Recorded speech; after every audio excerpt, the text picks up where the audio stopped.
विपक्षी दलों के इंडिया गठबंधन की चौथी महत्वपूर्ण बैठक मंगलवार को दिल्ली में हुई। बैठक में सीट शेयरिंग और गठबंधन के संयोजक को लेकर चर्चा हुई है, लेकिन अभी तक इस पर कोई फैसला नहीं हो सका है।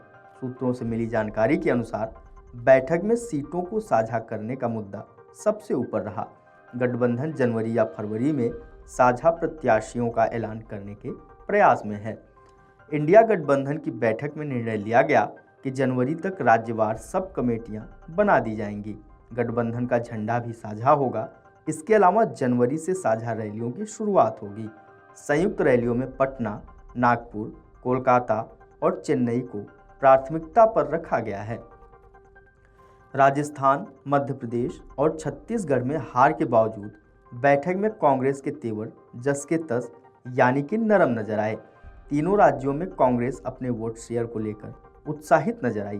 सूत्रों ने बताया कि हिंदी पट्टी के राज्यों में गठबंधन की दूसरी पार्टियों के पास कोई ठोस दावेदारी नहीं है, लिहाजा कांग्रेस यहां फायदे में है, जबकि कर्नाटक, हिमाचल और तेलंगाना में पार्टी की सरकार के कारण उसे फायदा मिल सकता है। इसलिए पार्टी इन राज्यों में अन्य दलों को सीट नहीं देने के मूड में है, जबकि राजस्थान, हिमाचल, हरियाणा, उत्तराखंड और गुजरात में पिछले चुनाव में सभी सीटें हारने के बाद भी कांग्रेस एक भी सीट दूसरे दलों के साथ बांटने को तैयार नहीं है। यहाँ 70 सीटें हैं। कांग्रेस पार्टी ने बैठक में साफ कहा कि इन राज्यों में कांग्रेस का सीधा मुकाबला भाजपा से है।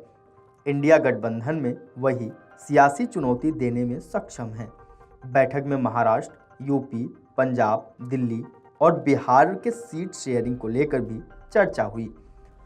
सूत्रों ने बताया कि 2024 के लोकसभा चुनाव के लिए 270 सीटें कांग्रेस के पास रहेंगी, जबकि अन्य 270 सीटें अन्य दलों को देने की तैयारी में है।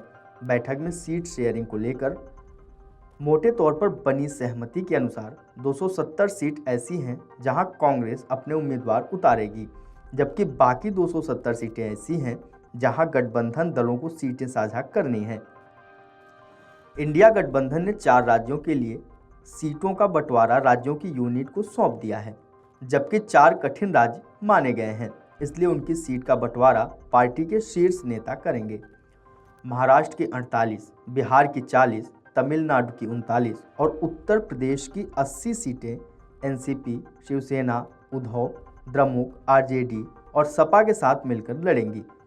इन राज्यों में 197 सीटें हैं। बैठक में केरल की 20, बंगाल की 42, पंजाब की 13 और दिल्ली की 7 सीटों पर चर्चा हुई।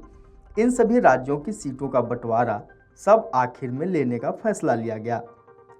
इन 4 राज्यों में 82 सीटें हैं। सूत्रों ने बताया कि केरल में सीट शेयरिंग बहुत आसान नहीं है, जबकि बंगाल में जो भी सहमति बनेगी वह कांग्रेस और टीएमसी के बीच ही बनेगी। पंजाब और दिल्ली में कांग्रेस और आप के बीच सहमति होनी है, इसलिए इन राज्यों का निर्णय बाद में लिया जाएगा। बैठक के बाद कांग्रेस अध्यक्ष खड़गे ने कहा कि विपक्षी सांसदों के निलंबन पर हम 22 दिसंबर को विरोध प्रदर्शन करेंगे। आने वाले दिनों में पूरे देश में विपक्षी गठबंधन की 8 से 10 मीटिंग्स होंगी। गठबंधन के तौर पर अगर एक मंच पर नहीं आएंगे तो लोगों को कैसे मालूम चलेगा। Video desk amarujala.com।